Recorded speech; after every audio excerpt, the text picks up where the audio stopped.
घर में कोई है? कहाँ है? कहे चीची आपकी? देखिए मैं बिजली घर से हूँ। तो मैं अपने घर से हूँ। अरे मतलब मैं बिजली विभाग से हूँ। तो क्या करूँ, नाचूं?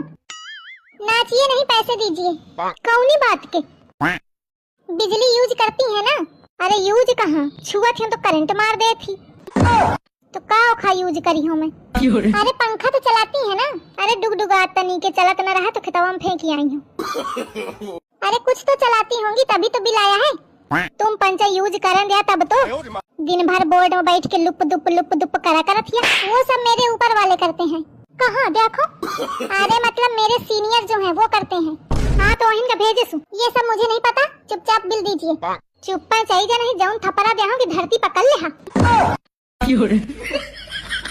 ना गई का नी की बातन के है ही नहीं। अब आवे कहूँ।